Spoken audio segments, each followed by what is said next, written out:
আচ্ছা ভাই, লাখ লাখ টাকা খরচ করে আপনি প্রবাসে আসছেন, কিন্তু প্রবাসে যে আসলেন, কিন্তু কারো কথা আপনি বুঝতেছেন না, কিছু মানে বুঝতে পারতেছেন না, তখন আপনার কাছে কেমন লাগবে প্রবাস জীবনটা? বলেন। প্রবাসে ভাষাটা শুধু আপনি কথা বলার জন্য নয়, ভাষাটা আপনার একটা শক্তিশালী হাতিয়ার হিসেবে দাঁড়াইবে। যদি আপনি ভাষা শিখেন, ভাষা যদি আপনি জানেন, ঠিক আছে। আজকের এই ভিডিওতে আমরা ভাষার যে গুরুত্ব সেটা অবশ্যই ফুটিয়ে তুলবো। এক নম্বর হচ্ছে, আপনি যদি ভাষা জানেন, তখন আপনার দ্রুত পদোন্নতি হবে ইনশাল্লাহ।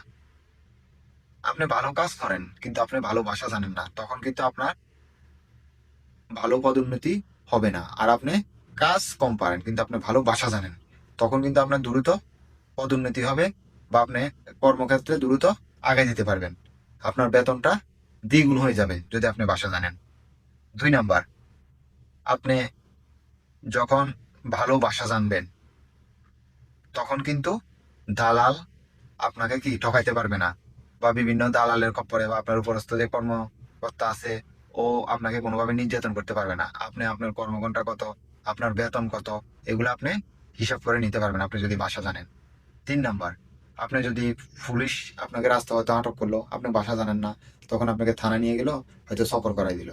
আর আপনি যদি ভাষা জানেন, তখন আপনার সিভিল আইডি আছে কিনা, বা সিভিল আইডি কোথায় আছে, বা কি বলতে চায় পুলিশ, আপনি কি বলতে চান, তখন কিন্তু আপনাদের মধ্যে কথাবার্তা হওয়ার পর হয়তো আপনি এই ঝামেলার থেকে মুক্তি পাবেন। ঠিক আছে।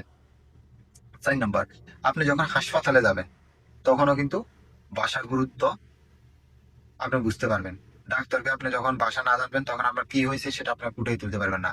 আর যদি আপনি ভাষা জানেন, তখন ডাক্তারকে বলতে পারবেন যে ভাই আমার জ্বর হয়েছে, স্যার আমার জ্বর হয়েছে, বা বলতে পারবেন যে এই আমার সর্দি হয়েছে, বা আমার বুকে ব্যথা, বা আমার হাঁটু ব্যথা, আপনি কিন্তু বলতে পারবেন। আর যদি আপনি ভাষা না জানেন, তখন কিন্তু আপনি বলতে পারবেন না, তখন কিন্তু আপনি বিপদে পড়ে যাবেন। তো ভাষা ভাই অবশ্যই প্রবাস জীবনে ভাষার গুরুত্ব মানে ভুলে শেষ করা যাবে না ভাই। যদি প্রবাস জীবনে যে ভাষা যারা জানে তারা একরকম সুযোগ সুবিধা পাবে, আর যারা ভাষা জানে না ওরা আরেক রকম। ঠিক আছে। আপনি যখন ভাষা জানবেন, তখন আপনার কবিলও কিন্তু আপনাকে কি আদর করবে, বা বুঝতে পারবে যে ছেলেটা সব বুঝে, বা ও সবকিছু বুঝে করতে পারে। আর আপনি ভাষা না জানলে আপনার কবিল আপনার সাথে রাগারাগি করবে।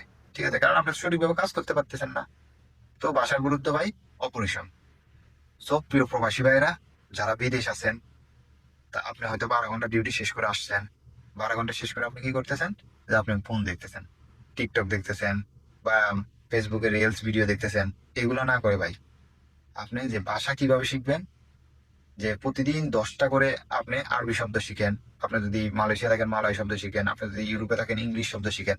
তখন কিন্তু যদি 10টা শব্দ আপনি যদি প্রতিদিন শিখতে পারেন, ইনশাল্লাহ এই প্রবাস জীবনে আপনাকে অবশ্যই ভালো একটা বেনিফিট দিবে।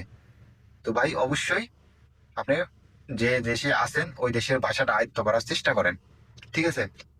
তখন আপনি ভালো কিছু করতে পারবেন প্রবাস জীবনে। তো কথাগুলো যদি ভালো লাগে ভাই আমার, তাহলে অবশ্যই ভিডিওটা শেয়ার করবেন, যাতে অন্য প্রবাসী ভাইরা আমার কথাগুলো বুঝে এবং তারা ওই অনুপাতে ভাষা শিখতে পারে। ঠিক আছে। দয়া করে আমার চ্যানেলটা সাবস্ক্রাইব করুন। ধন্যবাদ।